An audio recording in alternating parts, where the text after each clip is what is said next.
I'm Femi OK. Thanks for watching the stream. This week, a long-awaited report by South Africans is due to be released.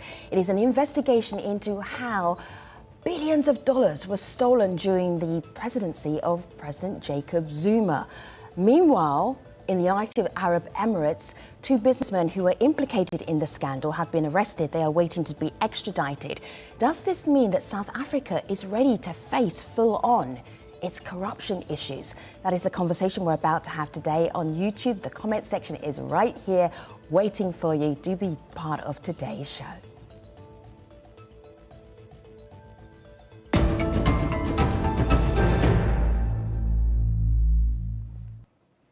Who can we bring on board to talk about this conversation? It's such a tricky one to have. Phumlani, Kavisha, Famida, thank you so much. We do appreciate you. Phumlani, please say hello to our audience. Tell them who you are, what you do. Hello, everyone. I am an economics and politics commentator in South Africa. I write for various news outlets. So, yeah, that's what I do in the media and comment on current affairs, give an input and be a voice. And that's why I'm here. Nice to have you. Kavisha, welcome to the stream. Please say hello to our audience around the world. Tell them who you are and what you do. Hi, everyone. I'm Kavisha Pillay. I am the head of stakeholder relations and campaigns at a non-profit organization called Corruption Watch in Johannesburg. I'm a social justice activist and I've been in the anti-corruption field for at least the last decade. Good to have you. And Famida, welcome back to the stream. It's always good to have you on board. Please remind our audience who you are and what you do. Thanks very much, Femi. I'm Famida Miller. I'm the Southern African correspondent for Al Jazeera English, and I've covered a number of stories around some of these corruption scandals that involve the former president, but appears to be carrying on into the current administration in South Africa and continues to be a major topic of discussion here. Famida, this phrase, state capture, it's unique to South Africa. It's almost as if government politicians have been using South African funds as if it's like an ATM. It's like, this public's money, it's our money, let's use it. Can you give us a couple of examples of what state capture literally means? It's basically elements of the state being taken over, being defunded. And that's exactly it. And that South Africans, to some extent, haven't had answers around just how these state funds have been used. And in that way, the state captured and used to benefit a select few and perhaps people linked to them. You touched on the Gupta brothers who had been arrested in the United Arab Emirates at the beginning of this month. And I think this is specifically a story that has captured the imagination of South Africans, because you have one family born in India to begin with, who moved to South Africa in around 1993 or 1994. And through their relationship with the former President Jacob Zuma, managed to manipulate state enterprises, influence the former president, and also affect just who runs this country, ultimately wanting specific people in prominent positions to benefit their business dealings. And I think that's one of the major and key issues, examples of state capture in South Africa. But I think what is concerning for South Africans is that it seems to be top down and almost no end to the extent of corruption. And that's why I think they're keeping a keen eye on this in particular, because it's one of those instances that needs to be dealt with effectively, and for South Africans to feel reassured that something is being done to the national purse where they just don't have answers around their tax money. Kavisha, is this the biggest corruption scandal that South Africa has ever had to deal with? Yes, unfortunately, during this state capture era, this iteration of the state capture era, it has been quite devastating to the country. Just to build onto what Famida was saying is that state capture is a type of grand corruption. And what the Gupta brothers had done essentially was they had hollowed out state institutions, so like state-owned enterprises, but also law enforcement institutions in the country were one of the first to fall, meaning that politically compromised people were placed in our criminal justice agencies so that they could then not go after and prosecute and hold the Gupta brothers and those within their circle accountable. So it has been very devastating to the country. It has been a very big issue. But corruption has been a problem for South Africa even before our democracy. I think at this point, or what's different right now, is that there's a higher level of transparency. We have free media. We're able to expose this. But these types of issues around state capture and grand political corruption is not something that's new to South Africa. Yeah, that's a really good point. Phumlani, I remember living in South Africa at the time when Jacob Zuma was campaigning to be president, and people were laughing. I was like, Jacob Zuma, he's got such a history, he's such a cheeky person. He's got so much baggage. There is no way he's going to be president of South Africa. And here we are. Is the problem with corruption, is it because Jacob Zuma set as president an atmosphere for where there's an anything goes way of governing? Or was he just sliding in quite nicely into a way of governing that was already set up? Well, look, corruption was already there, as Kavisha has sort of, said. But with Jacob Zuma, the state capture, it was, I would argue, the biggest scandal in South Africa's democracy. Because of the magnitude, the nature of it, the connections that were built. A very interesting statistic is that some people estimate that about $6.5 billion was looted or stolen, in government funds in this state capture, in this corruption network with the Guptas and Zuma's administration. Now, Femi, that's a big amount of money, given the challenges the country faces, the challenges of poverty, the challenges of service delivery, poor education, infrastructure that we lack. Shame. It's shameful, Phumlani, isn't it? Because South Africans are still disappointed that their standard of living since apartheid had ended is not as high as they would like it to be. Meanwhile, the politicians that they voted into office are stealing, not all of them, but some of them are stealing their wealth. That is shameful. I think maybe this is also where the ANC... For me, I think this is sorry, guys. Where the African National Congress is having a lot of difficulty and being criticized significantly because of the promises made. And we're seeing how the extent of corruption is trickling down to a dwindling support for the ANC. We saw this in the last election. And we're also facing a very important political year in South Africa this year. And this is where these corruption allegations against a number of high-ranking ANC leadership, even the current president, Cyril Ramaphosa, embroiled in a scandal at the moment around a private residence and the alleged theft of millions of dollars. These kind of allegations and scandals are trickling down to South Africans and ultimately affecting the ANC support because of the lack of service delivery. So you've spoken about how it's impacted how South Africans are viewing the government and how they're disgruntled. But ultimately, we are going to have authorities held to account, if not with criminal charges being laid against them, but certainly a dwindling political support. They are going to feel the impact of that. Let me just go to YouTube because I've got some interesting comments on YouTube. Kavisha, help me out with a few of these. Cello says, apart from just the monetary value that was stolen, what was worse was the investment lost in infrastructure and improving the lives of ordinary people. Kavisha, can you pick up on that thought? Definitely. I mean, South Africa, at the dawn of our democracy, we've had, with our constitution, we have perhaps one of the most progressive constitutions in the world. What corruption has done is that it's prevented the realization of basic human rights to people, meaning that there's a large population in our country who don't have access to basic services, to running water, to housing, to education, to healthcare, just as Phumlani was saying. And, I think for a long time, the conversation around corruption has always been an economic one. We've always focused or fetished, the amount of the billions and the trillions that were lost. But we've never really focused on the people and the lives that it's impacted. And I think during this, during the state capture, this iteration of state capture, and during the various judicial commissions of inquiry, where we actually learned about ordinary people and how they've been suffering and what they've faced, it's changed the conversation. And it's started to make us as a country realize that, this is not sustainable. So as Famira was saying, that, the political elite are losing, trust. They've lost public trust. And, the scary thing that's starting to emerge is that there's a number of perception surveys that have been done by credible institutions that are saying that, South Africans are willing, young South Africans are willing to give up democracy, are willing to give up their right to vote so that they can just have access to healthcare and water and employment.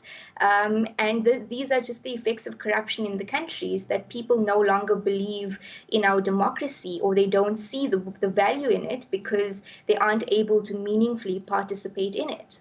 Phumlani, earlier on today, our team in Johannesburg went out onto the streets to get some of the public reaction. Go ahead. Did you want to say something before I play some of the public reaction? Because I was really interested in you just bouncing off the back of that. Phumlani, you go first. Yes, I wanted to talk about this. Also highlights, Femi, the dangers of a very, very massive, very powerful state. How dangerous it can be, right? In the sense that the bigger the government is, that also opens opportunities for higher levels of corruption, right? So, and we saw that the cementing of corruption under Jacob Zuma and the size of the state, how damaging it was. So we need to have also to think about how we can minimize government to make it as small as possible, so that we don't see, more possibilities or opportunities of Phumlani, who's going to do that? Things of corruption getting out of. Who will do that? Who will push for that?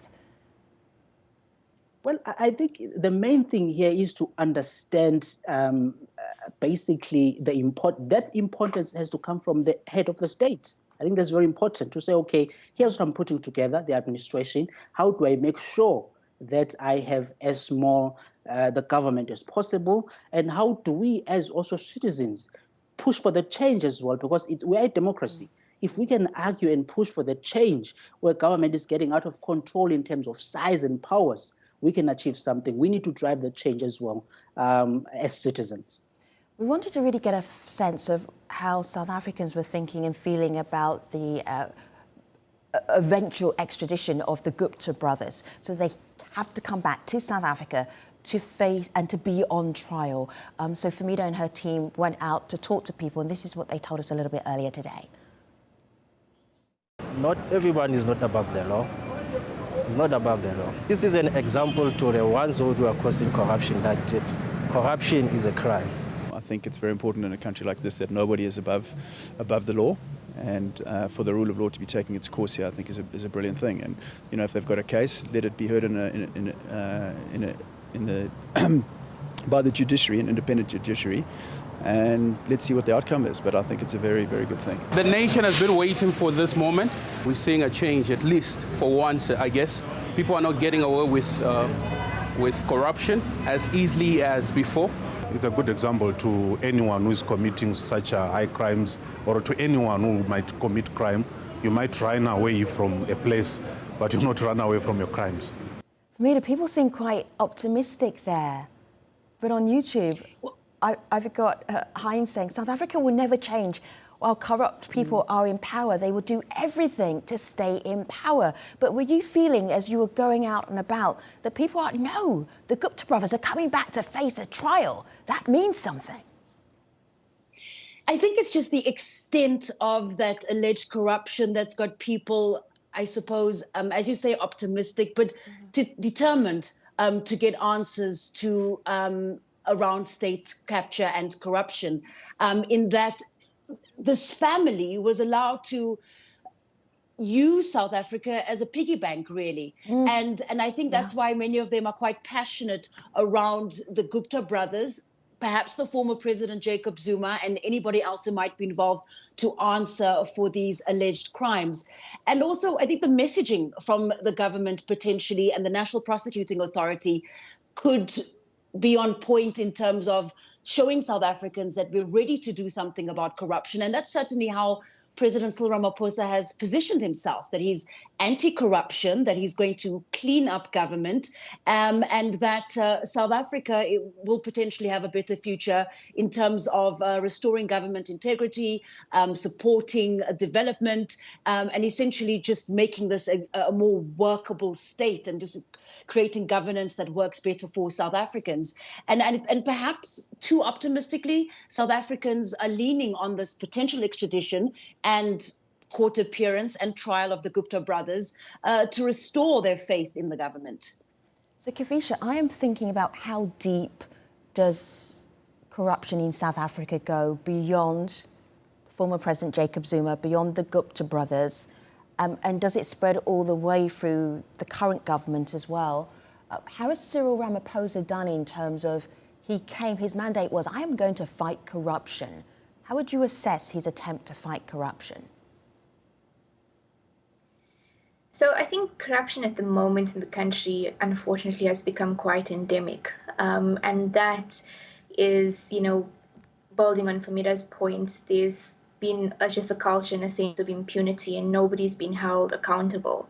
So when you see people on the streets, having a sense of optimism, you can see why, because for years there's just been no accountability. But you can also understand the despair from some of the audience members on YouTube, because there's still not enough that's being done.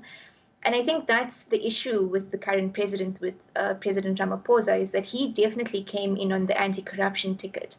He promised to clean up the state. But, given the politics of the ruling party at the moment, there was no leeway, or there was no room for him to actually make those radical changes. But we also now are sitting with the president, who has also been embroiled in a number of scandals. Most recently around a property that he owns, and a few $1 million that's been stashed allegedly in a couch of his. And that's difficult. So, Kavisha, you need to back up just a little bit, because I'm so glad you told this story, because I was about to ask you. So, in one of his residences, I believe millions of dollars stashed in various pieces of furniture, and then that money went, I want to do air quotes, but I won't, missing. Okay. Yes. And so people are alleging that he is involved in corruption, even though he's the person who's supposed to be fighting corruption. Kavisha, finish your thoughts. Yeah. I want to then bring in President Ramaphosa to see how he reacted to those allegations. But finish your thought. Yeah. The story is still developing and unfolding as the days go by. From what we understand, is that it was not public money, but the fact that you're just stashing a lot of dollars, a lot of cash in your house, is a sign that there's money laundering, and there's some type of criminal activity that's going on. So it's not doing well in terms of building public trust that this government, or that the president himself, is serious about fighting corruption. Stashing money in his furniture. All right, I'm trying really hard not to laugh, but if I didn't laugh, we would all be crying. All right, so Cyril Ramaphosa is battling corruption allegations, and this is what he told the public and Parliament on June the 9th. Let's have a listen. It also requires great courage from all of us. In recent days, we have seen those who stand to lose the most from the fight against corruption resorting to dirty tricks and intimidation in a bid to get us back down. But we will not be deterred by threats of any kind whatsoever. So that puts the president in a very awkward position, and certainly opposition parliamentarians are pushing back. So this is from the Economic Freedom Fighter Party, who on the same date started to heckle the president as he was talking about fighting corruption. Let's have a listen, let's have a look.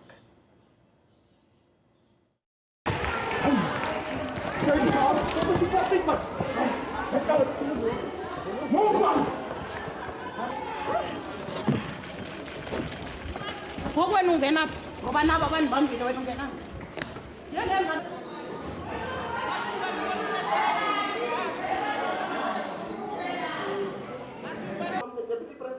going to come for them. We are 44 members of parliament.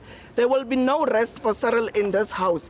He must know his life is going to become uncomfortable because we can't use this honorable house to cover up his money laundering activities. Pumlani, this is a very messy situation because here's a president that's well known for saying corruption, I'm fighting corruption, and then almost being undermined by his own activities, allegedly. Let's look at what is possible from civil society, South Africans. What can they do? Because I know that you were saying that maybe is how we sort out corruption. We have to hold people accountable. What do you think about whistleblowers? Okay, so the first thing I need to say here, Femi, is that when you look at the corruption perceptions index from Transparency International, since 2019, South Africa's corruption perceptions, they haven't really changed. We haven't really seen change under under the current president. So when it comes to whistleblowing, I think it's a very important element of our society that we have, and I think we have to have protection for those people who are willing to come forward and expose corruption in the country that has got out of hand. But I also think that from the change that we can bring as a society, I think it's fundamental that we think about what we do in the next elections. How do we hold our leaders accountable, and those who are involved in corruption, you remove them and give the opportunity to others who are less corrupt, or at least who are not corrupt. Give other people the opportunity to govern the country, because we have seen the mismanagement of the economy, of the institutions, the corruption levels, and we are seeing little change from the current president that we have, who even at this point, as we've just been speaking, he's facing scandals of his own. I want to bring in here to our conversation Cynthia Stimple, who has her own story to tell about seeing corruption and calling it out.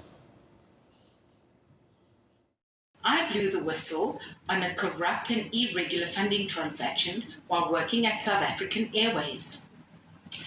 In South Africa, we have the Protected Disclosures Act. However, this act does not protect whistleblowers. It has many shortcomings. In the act, it states that we should not suffer occupational detriment, yet many whistleblowers do. But as Lulu told us earlier, it's not really about the idea of South Africa handling corruption, tackling corruption. It is the political will there. Let's have a listen, let's have a look. I think that the biggest challenge that we face in South Africa is that our government doesn't seem to be taking the corruption issue quite seriously. A few months back, 2, if not 3, witnesses or people that were whistleblowers were actually killed for appearing at the Zondo Commission. And I don't remember of any news reports showing that those people have actually been arrested. I'm also, once again, just dipping into YouTube for me to bring the Gupta brothers in. It's time they face the consequences. It will also be a good example to show the rest that South Africans won't stand for it being corruption moving forward. I feel that this is a moment for Mida. This is a moment that South Africans can grab onto, saying, yes, we can tackle corruption. It's not impossible to do so. Am I being overly optimistic? Final thought. I do think South Africans across the country are more or less on the same page in terms of fighting corruption. The last time we saw South Africans come together was calling for the resignation of the former president, Jacob Zuma. And I think the extent of corruption at this stage is enough to galvanize South Africans across the country, because it is only affecting the everyday South African in terms of service delivery and just what the government is able to do for them, which at this point appears to be very little, because so much money has been stolen, so much has been looted, and South Africans are not benefiting. But also this issue around the transparency, of the state. Perhaps it has increased, but we've also saw in the recent months, we've seen a survey from Afrobarometer talk about 53% of South Africans say that corruption has worsened under Cyril Ramaphosa's presidency. And again, the issue of whistleblowers. We do need to see better channels for people to come forward. Oh, so much to talk about whenever we talk about South Africa, particularly about how South Africa grapples with corruption. Thank you, Famida. Thank you, Kavisha. Thank you, Pumlani. And for you on YouTube for your comments and questions. I'll see you next time. Take care.